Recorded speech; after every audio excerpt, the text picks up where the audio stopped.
Thanks very much for joining us here on Newsnight. Newsnight Headlines is brought to you by Eden Heights. Welcome home. And coming up in this edition, main opposition NDC demands resignation of Deputy Chairperson of the Electoral Commission, Dr Bosman, insisting his continuous stay at the EC makes it impossible for the party to trust the commission. We'll tell you why. He has put himself in a position that he cannot be trusted to adjudicate over any elections in this country. And I guess the earlier he left the position, the better it will be for the peace of this country.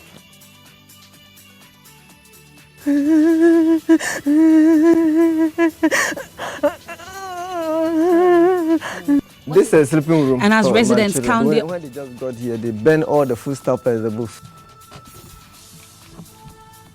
And as residents count their losses following violent clashes between Chokosis and Konkumbas, Interior Minister warns that those found culpable will be ruthlessly dealt with.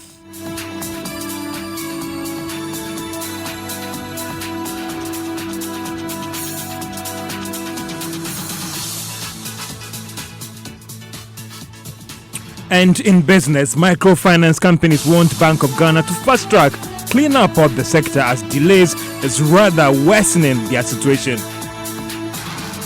You want to stay with us for all the details? Join us if you have in the comments. 0244340437. Today is later on sports. We will bring you a live commentary of that game between Chelsea and Arsenal. And George Yaffe is excited with his scarf around his neck. He just doesn't know yet that he is going to be on the losing side. But don't mind me. Join us later for that.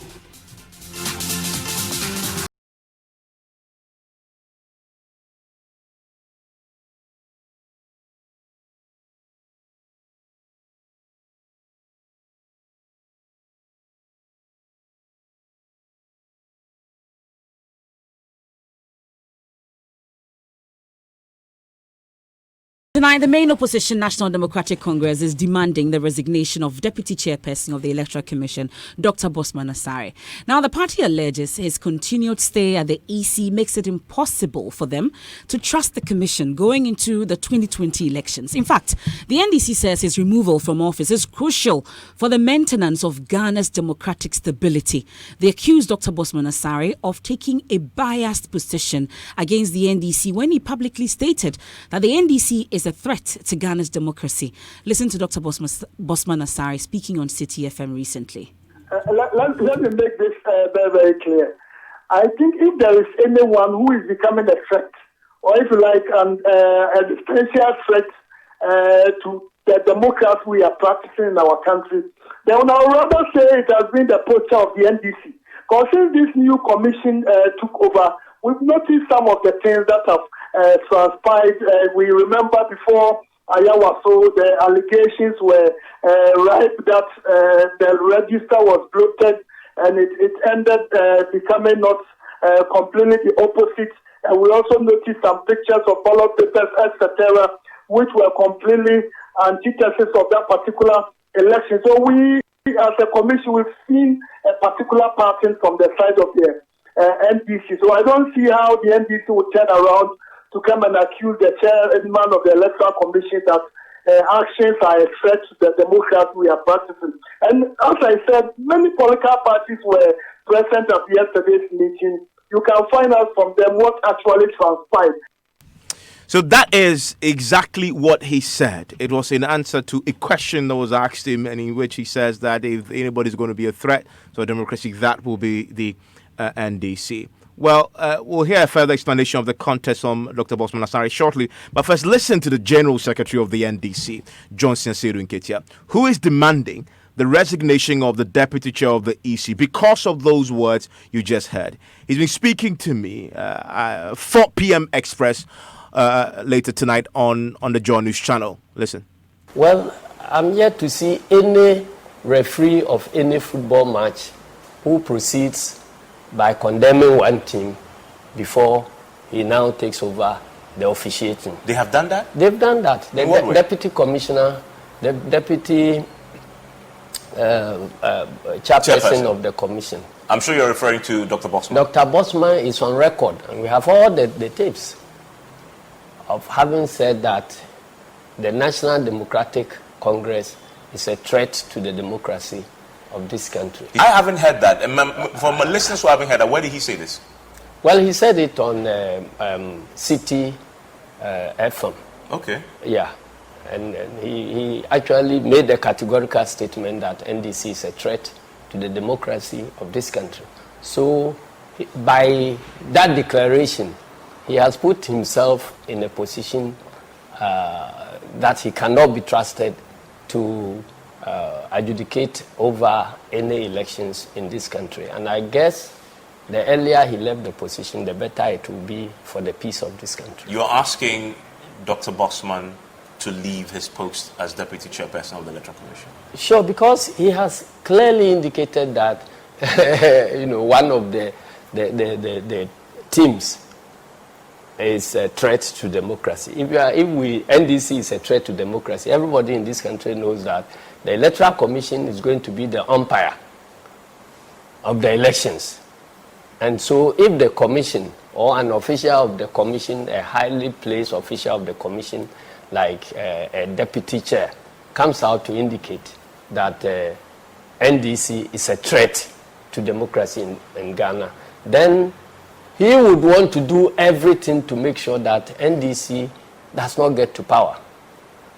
Otherwise, we will destroy the democracy of Ghana. That is the implication of that statement. You actually said that if the earlier he recuses or leaves, yes, the better it will be for the peace of this country? Yes.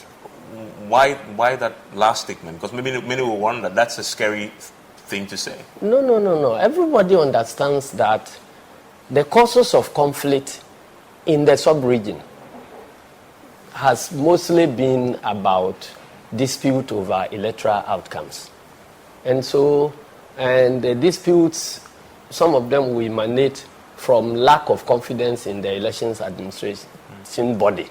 Some other causes. But this is clear that the umpire has placed himself in a compromising situation, that it is difficult for anybody from our side to have confidence in Dr. Bosman.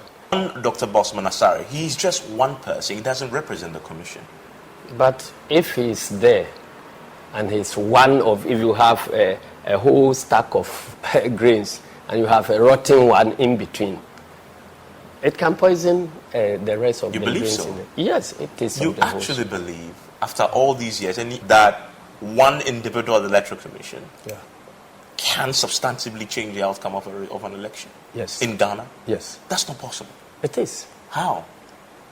If the person, the robustness of our system is provided by the legal framework around the electoral system.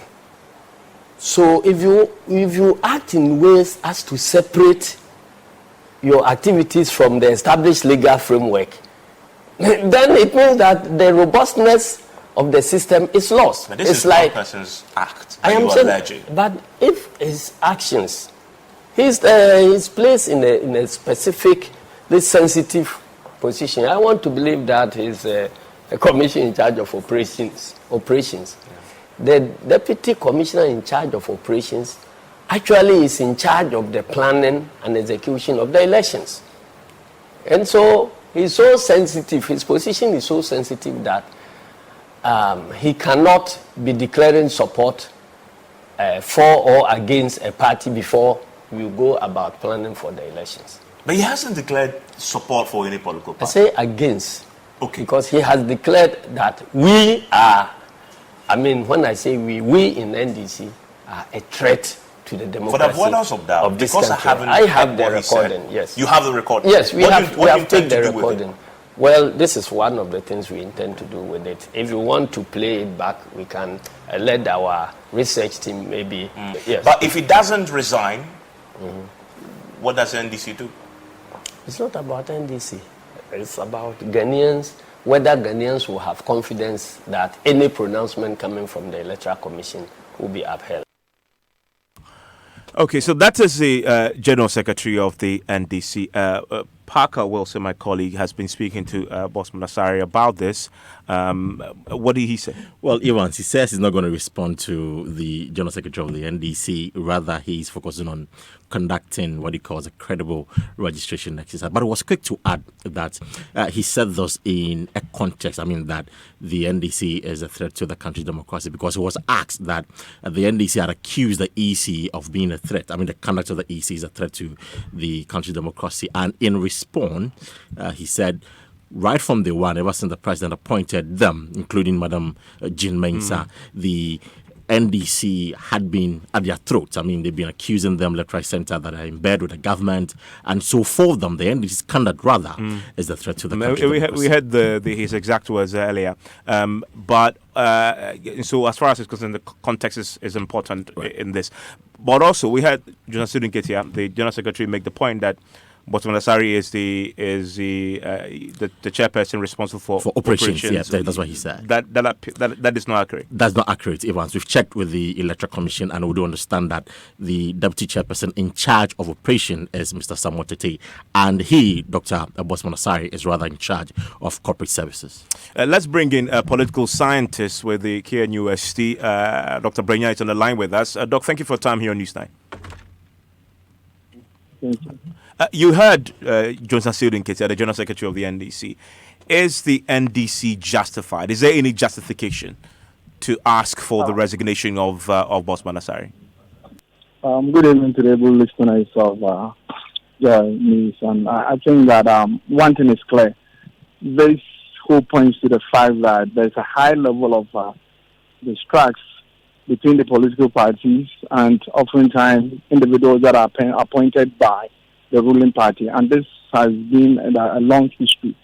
If you look at what is going on, I feel strongly that indeed, but whoever is in the Electoral Commission should know how sensitive the office is and how political parties may want to choose words and use those words to call for resignation or in one way or other try to accuse an individual of being an unlikely neutral umpire in an election. Given the context under which the statement was made, and in response to what your journalist is saying with Dr. Bosman Asari, I think that the NDC calling for his resignation at this time is too early to call. However, we also, Dr. Bosman Asari needs to know how sensitive his office is and be careful in the choice of words that he uses when he has to do with this political party. This relationship is important. It has to be repaired ahead of the 2020 elections. How can that be done? What would you propose? Absolutely. It needs to be repaired, especially when the General Secretary is saying that the outcome of the election is based on the Electoral Commission. I feel strongly that just for the words that I use, Dr. Bosman Asari, according to your colleague, is saying that, well, I use in a context, but just for using, if I were Dr. Bosman Asari, I would retract and apologize, and just so that we spoke a peace pipe and ensure that he focuses on what is dear to the heart of Ghanaians and the whole of the world. I'm grateful, Dr. Brenya, for joining us here on Newsnight. And the full interview with the General Secretary of the NDC is coming up tonight with Evans Mensah on the PM Express on Joy News channel on Multi TV. It's at 9 p.m. You don't want to miss that. It's also on all our social media platforms. Do stay for that. So, in fact, it put me off and I went blackout. So, apologies that we're having to let you tell the story. The moment when the MP for Chiriponi, Samuel Abdullahi Jabanyite, could not hold back his tears on the AM show on the Joy News channel on Multi TV today. That was after he discovered that two displeased residents that interacted with Joy News' Gifty and Apia after the bloody conflict between Chokosis and Konkombas were in fact his siblings. Well, most residents are counting their losses after properties and life savings were razed by fire, after villages were attacked during the conflict. Now, calm has since returned as a ceasefire, and 2 persons have been imprisoned for 5 years and others still in custody. But Gifty and Apia caught up with these 2 residents, Gloria and Mabu, who are among the few that have mastered the courage to return to what they once called home. Listen.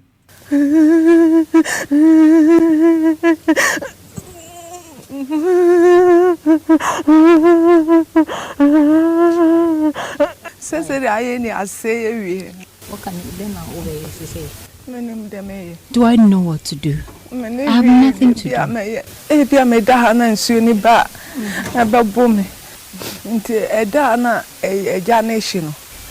On that day, I saw fire in the nearby village, so I called my children and we ran. I have no other job apart from farming. I have nothing left.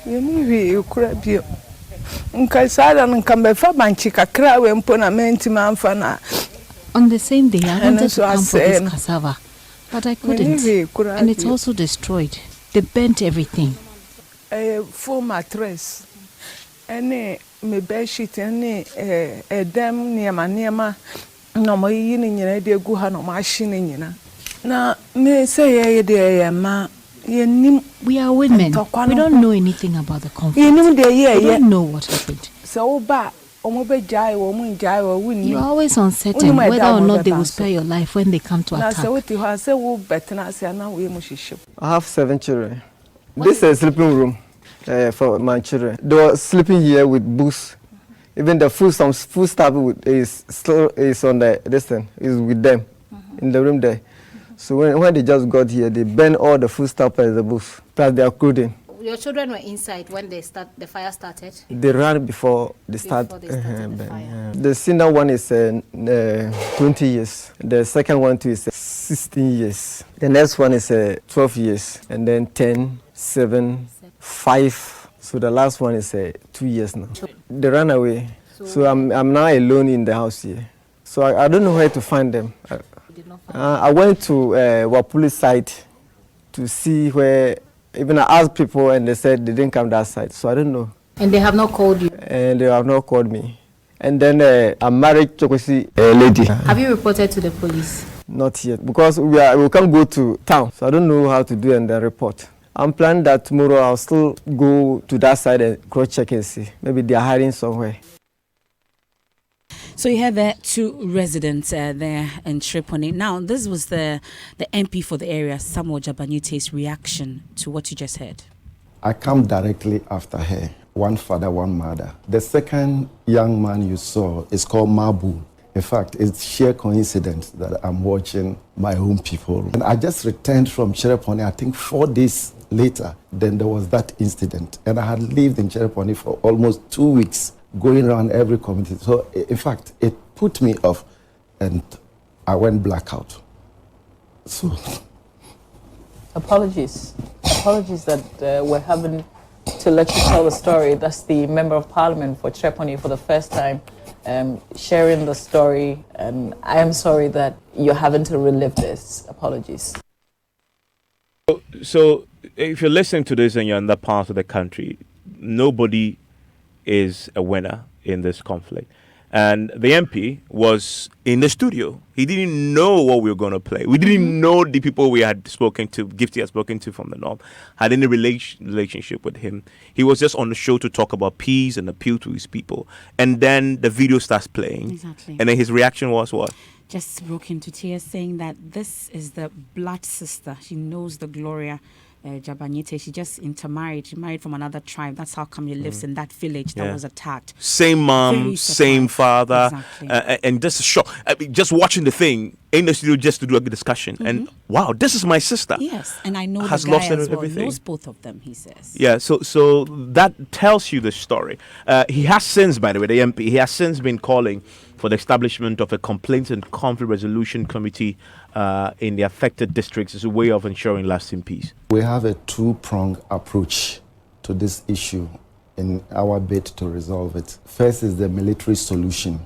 It is not an end in itself. It's a temporal or stop-gap measure that will cease fire. Then the real negotiation, mediation will come in. The numbers are not very much, and in terms of logistics too. So because of that, the military and the police are not able to deploy to all the entry points and the ends of the community. Because there are many. I think the proposal some of us made is that to ensure trust amongst the people, we should establish a complaints and a conflict resolution committee. So that's the MP for Tripoli, Samo Abdullahi Jabanyete. Now, Interior Minister Ambrose Tetteh has also been speaking for the first time following the renewed clashes, and he is warning that the law would deal with anyone found culpable. Listen. But on our part, we are enforcing the law. And you've heard that so far 2 people have been convicted and sentenced to 5 years imprisonment. It has never happened. Anytime we have these things, we go and then we arrest people. We never prosecute them. We prosecuted them. And there are other people now who are still in remand.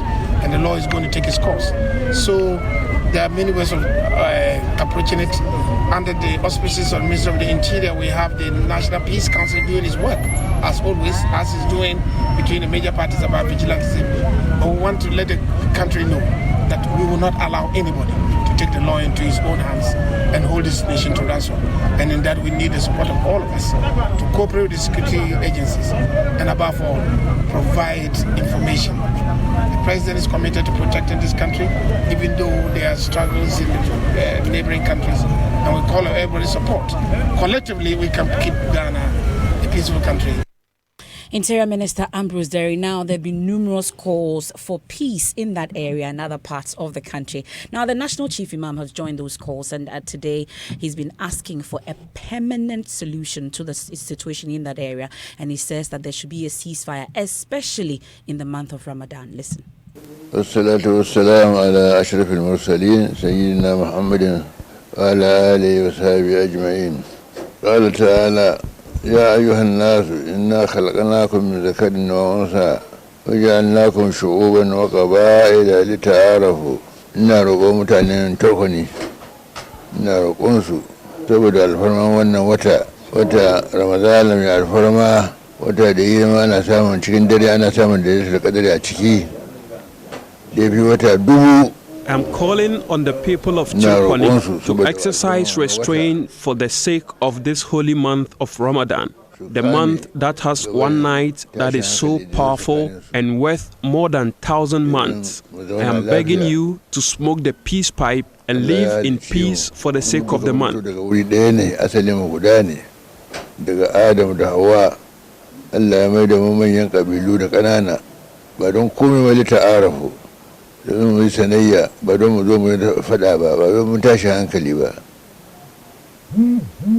were all created equal by God, not to fight among ourselves, but to coexist with each other. That is why we were created. National Chief Imam Sheikh Dr. Nuhu Sharabutu. Well, we pray that peace prevails. Please lay down your arms. Wives, children, daughters, sons are all at risk. Let's read some of your messages coming through on our WhatsApp console here. This one from Kweku says, "Good evening, Evans. I think the submission of the political scientist you called in was spot on. However, I wish you had access to indicate whether NDC will accept the election results if they win." Kweku from Taifa centers that one. Dr. Bosman, there's another one from Owusu in Kumasi says, Dr. Bosman, should be mindful of his utterances. If he thinks he's still in a lecture theatre talking to students, then somebody should call him to order, he says. Abochi Philip in Keita says the Deputy Electoral Commission needs to step down. We, the members of the NDC, are very disappointed. And the final one says, Evans, the MP story is a lesson to our leaders in this country. Simple. And he sent us that one from Dan Soman, and that's Abuza Jackson. It's our time for business, and George Face here with the very latest. Hello, George. What do you have in the headlines? Hi, Evans. And coming up in business, microfinance companies want the Bank of Ghana to fast-track the cleanup of the sector as delays is rather worsening their situation, and price of petroleum products likely to witness a marginal increase from next week. But this is based on some conditions. The business news on Newsnight is brought to you by MTN Business.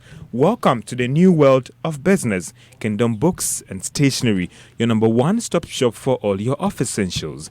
And First National Bank, we are the bank that understands your business. First National Bank, how can we help you? Let's now settle for the details. Now, microfinance companies are pushing the Bank of Ghana to fast-track the cleanup of the sector. It follows the regulator's insistence that it still needs some time before it kickstart the whole exercise. Now, this despite the provision of almost 1 billion Ghana cedis by government for the cleanup. Executive Director of the Ghana Microfinance Institutions Network, Yao Jenfi, tells Joy Business the continuous delay is just not helping them. I must admit that from all angles, investors, even partners who want to support it, they are all also in waiting for something to happen before they can bring in any support. And I anticipate that the earlier we do it, the better for all of us, so that we can move on quickly with issues. Despite the casualties that this exercise will come along with, you still want it to start now? Where we are now, there's nothing that we can go back and say it should not happen. But the only sad aspect to me is that generally you have 1 or 2 institutions in the system who have done this business for years, but unfortunately they might also have their monies in the field in terms of people who have borrowed and cannot pay back. What happens to those institutions? And then again, the number of unemployment that this will bring along. Executive Director of the Ghana Microfinance Institutions Network, Yao Jenfi. Now, the price of petroleum products could be going up from next week. That is, if the oil marketing companies decide not to absorb the expected increase but pass it on to consumers. The oil firms since last month have absorbed all the marginal increases that should have been passed on to consumers. Now, what is not clear for now is whether this time round they will continue to absorb the expected increase or maybe up the prices of the pumps. Now, what should be or what are going to be the expected margin of increase as well? Based on our calculations and data from the importers, diesel should be going up by just under 1%, while petrol will witness the biggest jump of a little over 2%. However, LPG should be going down by 3%. Now, a former head of performance management and supply chain at the GlaxoSmithKline, that is Antonio Belgrave, says it is time that more clinical trials are done in Africa and Ghana. Now, according to him, he is worried that most drugs from the Western world are not made in a way to deal with tropical diseases and health challenges. He argues that this is one of the surest ways that we can directly benefit from these medications. He spoke to Joy Business ahead of our health and wellness trade show is coming off at the National Theatre, that is tomorrow. Historically, a lot of the clinical trials work has been done in European countries. The challenge with that, though, if we just focused on, sort of like getting patients from European countries, it kind of skews, if you like, the results. Some drugs may work well for them, but not really for us. And so we're actually helping to make better drugs if we, in African countries, are part of those clinical trials too. So I think there's a huge opportunity to expand that. And I think for some entrepreneurial-minded people, there's an opportunity to run clinical trial testing centers in countries like Ghana.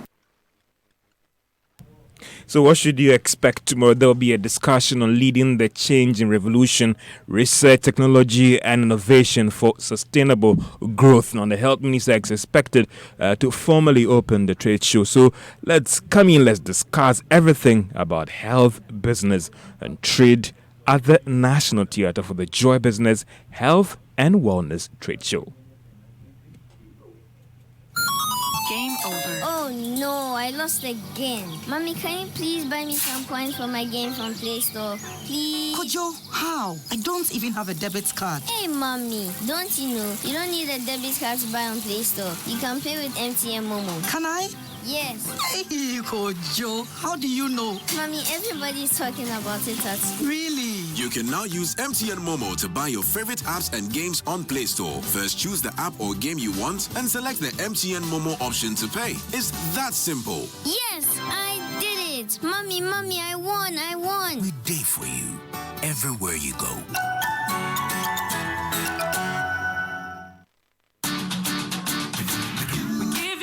But the best, we stay above the rest. More quality, more affordability. Kingdom Boost and Stationery. Everybody's going to the one and only shop where customer satisfaction is a guarantee. Kingdom Boost and Stationery. Oh yeah, Yes, with our 30 days credit facility with no interest charge, free delivery services, and our free consultation on setting up your office, Kingdom Books and Stationery is unmatched in our delivery of quality and affordable office essentials, equipment, and furniture. Experience world-class customer service in all our branches in Accra, Tema, Kumasi, Cape Coast, and Takoradi. Call us on 0302-764-101 or visit our website at www.kingdomgh.com. Kingdom Books and Stationery, your number one-stop shop for all office essentials and stationery. Terms and conditions apply. Mr. Barr has big dreams for his business, Barr & Co. Limited, and his family, making them a reality meant long drives and queues. He's lost precious time struggling to pay his suppliers in China, Turkey, India, and other parts of the world. With the First National Bank global payment via our online banking enterprise, he now pays for all that in the convenience of his home or office, giving him time to focus on family and growing his business. Use our online banking enterprise to access Forex when you need it. It takes a bank that does more to help your family. So who's helping yours? First National Bank. How can we help you? Honey, I need to get some. But I don't have cash on me. Let me get some fuel quickly and let's go. And how are you going to get the fuel? I thought you said you didn't have cash on you. What is this one? My Puma card. All it takes is a card. The Puma card allows you to buy fuel cash-free from all Puma energy filling stations. You can use your Puma card with any Visa points of sale and ATM across the country. The Puma card also works on mobile money. You get amazing discounts when you fill up with your Puma card. So register for free and get your Puma card instantly at any Puma filling station. And you only got one for yourself, eh? Yeah, would I have had that piece of mind? Oh, thank you, honey. And where are you going? I'm getting something from the shop real quick. I need to test the card. Puma card. Cash-free convenience. Imagine living in a world of comfort and luxury.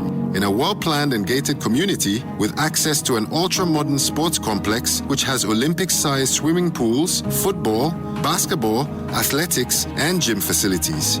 I'm talking about Eden Heights, the new destination for luxury in Ghana. Eden Heights is developed with the highest grade of finishing in our penthouses and our 1 to 4 bedroom apartments, and is located close to the beach resorts along the Atlantic Ocean, about 30 minutes drive from the airport and 5 minutes walk from the West Hills Mall. Eden Heights is the ideal location for luxury. Visit us at edenheights.com.gh or email to sales@edenheights.com.gh or call us on 050-153-1444 or 050-153-1445 for more information. Eden Heights, welcome home. What can 20 Ghana cedis buy you? Airtime. Taxi or trophy. Hot Oh, ice cream dripping down your hands on a hot sunny afternoon. You think it, and that's exactly what we'll give you when you buy the Roverman Productions Early Bird Ticket. From the stables of Unclipper White comes the play I Want Your Wife. From now till 16th June, you can buy early bird tickets at 60 Ghana cedis, saving you a whopping 20 Ghana cedis for that kinky or ice cream. And tickets are available at Joy FM, selected Shell shops, and our regular outlet. WhatsApp us on 050-554-6030 for delivery. This production is sponsored by Bond Savings and Loans, Old Mutual Life Assurance Company Limited, and Crush Fruit Juice. Note, early bird tickets are valid for 6th and 7th July. Media partners, Joy FM, Hits FM, Joy News, Joy Prime, and Adum TV. Buy your tickets now.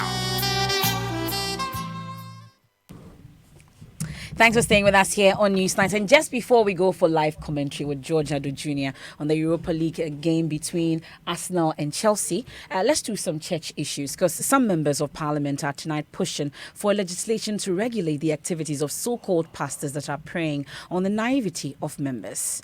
The lawmakers argue that the state must step in with the legislation to clamp down on what they describe as abuse of congregants. Well, in a statement on the floor on the activities of churches, Infantipim MP Echo Hayford said it's about time the state takes drastic action to curb the menace. We'll hear from Echo Hayford shortly, but first my colleague Nancy Emefajardosi catalogs a few cases where some of these pastors are seen physically, verbally and even emotionally assaulting church members. In August last year, Bishop Obini was seen in a video verbally assaulting while beating 2 teenagers, a male and a female, during church service with a belt for allegedly engaging in fornication, which resulted in pregnancy.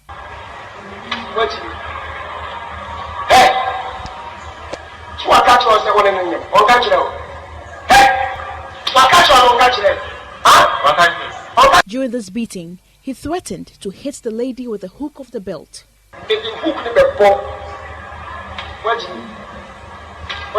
This same pastor a few years ago stamped the belly of a pregnant woman in the name of deliverance.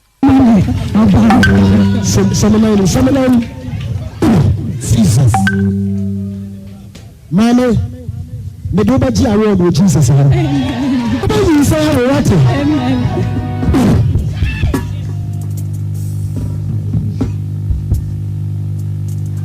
Jesus. That video triggered human rights organizations like Amnesty International to step in.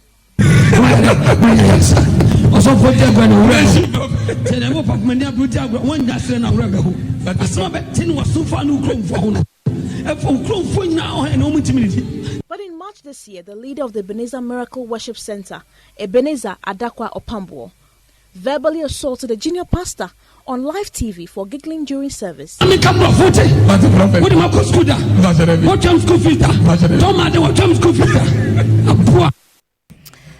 Well, that's a number of issues. So we've heard Aboa about. is animal. Mhm. So that's a pastor who's insulting a junior pastor, calling him an animal in front of the congregation. Mhm. Now, indeed, human rights groups have several times called for the arrest of pastors that have meted out various forms of abuse to church members. This often gets nowhere, but it is for this reason that members of parliament are calling for a legislation in an independent body to manage church administration. Echo Hayford is MP for Mfantsiman constituency. It is therefore the sacred duty of the state to protect the vulnerable from being exploited for the benefit of the few. It is imperative that we consider setting up an independent body devoid of politics and to empower them to synthesize the activities of the churches. In the light of the above, I therefore make the following conclusions and recommendations. There must be an independent body backed by legislation and tasked to investigate the activities of some of these churches to eliminate the ill associated with the proliferation of churches in this country. The National Communication Authority, the National Media Commission, and the other allied bodies must review the licenses of the numerous religious television and radio channels to ensure that persons and organizations who hide behind the freedom of religion to exploit the public are prevented. Now, contributing to the statement, MP for Ablikuma Central, Ebenezer Nate, argued some pastors parading in the country do not deserve to carry themselves as such. We all see the attitudes and behavior of some pastors and some churches. Mr. Speaker, if you are not careful and you draw attention of some pastors, they will only quote to you that the Bible says that touch not my anointed and do my prophets no harm. Meanwhile, Mr. Speaker, they are catching people, they are destroying people's lives. Mr. Speaker, I know for a fact that if a lady or a gentleman wants to go to church and he dressed up, excuse me to say the speaker, he either put on a white pant or a black pant or whatever it is. A minister will call you. I can see you're wearing a white pant. I can see you're wearing a white pant. You see a 60-year-old man or woman being asked to carry cement, 50 kilograms of cement. The speaker, in the name of deliverance, the speaker, it is time that this house will take a decision to see how best we'll be able to clamp down on some of these churches. Mr. Speaker, some of these churches are supposed to be an existing council, they are corresponding council, And none of them, I have heard some of these heads of these institutions coming out to say that some of these churches are not under them, and therefore they cannot control them. So everybody decides to do whatever he or she wants. The speaker, I will not be surprised that very soon you see somebody enter into this chamber and start preaching and asking us to offering. Because now people can do whatever they want in the name of God. And that's the MP for Ablikuma Central, Ebenezer Nate. Now, a family of late Army Major Maxwell Adam Mahama, they have expressed concern over what they say is the unending trend of mob actions. Now, further, a father of the late soldier, Captain retired Dennis Mahama, says the family had expected Major Mahama's gruesome murder to be the very last time accused persons are denied their day in court. Now, government today unveiled a monument in honor of the late soldier to remind citizens not to take the law into their own hands. Joy News has been engaging some Ghanaians 2 years after the lynching of the soldier to find out why mob action exists. The viral video capturing men with clubs and stones beating the life out of a young soldier left many shocked. The calls for swift punishment of those involved was loud. The family remained worried as arrests and release of suspects were widely reported. The people who are involved in contributing in one way or the other to get him killed are more than 50. 2 years on, 14 persons are still standing trial for the crime. 10 of the state's 14 witnesses have already testified. The crime is still fresh in the minds of James, Daniel, and Sean, who can almost recall the incident as if the news broke yesterday. Unlucky person to find himself in that situation. A captain, Major Mahama, very sad. I can understand how his family and loved ones must feel about his death. The family of a soldier had indicated plans to set up a foundation to campaign against mob justice. There has, however, been more than 10 attempted or successful lynching stories reported by the press since May 29, 2017, when Major Adam Mahama was killed. James, Daniel, and Sean find this worrying. Yeah, it's because now people have lost trust in the justice system, the police. Things need to be put right. If things are put right, the country will be fine, and these things will come to a minimum. They believe the greatest monument that could immortalize the late soldier would. So that was a news desk report, but father of the late soldier, Captain retired Dennis Mahama, says it is worrying that not much has changed 2 years on. But the Interior and a Defense Minister say law enforcement agencies will not hesitate to enforce Ghana's laws. Listen to Dominic Nitiwo, who is Defense Minister, and Ambrose Tetteh, the Interior Minister. This young man gave to the people of Ghana should be the last for all of us, and should be a reminder to us that by the law of Ghana, you are presumed innocent until you are proven guilty. And so, taking the law into our hands to beat to death, to stone to death, to burn to death, to clot to death, or to strangle to death by any group of individuals under the pretext that somebody has committed a crime should be a thing of the past. But we want to let the country know that we will not allow anybody to take the law into his own hands and hold this nation to ransom. And in that we need the support of all of us to cooperate with the security agencies and above all, provide information. The president is committed to protecting this country, even though there are struggles in the neighboring countries, and we call on everybody's support. Collectively, we can keep Ghana a peaceful country, and collectively we invite everybody to join us. So on that security note, it's time for a tip on how to stay safe in our Joy News Security Week. And we're focusing on how to avert kidnapping, which has become topical in recent times. Here are 3 quick tips. 1. If you have to meet someone for the first time, do it in a public place with lots of people. Always inform a trusted person of your whereabouts, and if possible, don't go alone. 2. Proud parents, please stop putting information about your children on social media. Kids are very trusting. They will follow any adult who knows their name, what toys they got for Christmas, or what their bedroom looks like. Meanwhile, the adult may have got all that information from your social media pages. Don't put your kids in danger.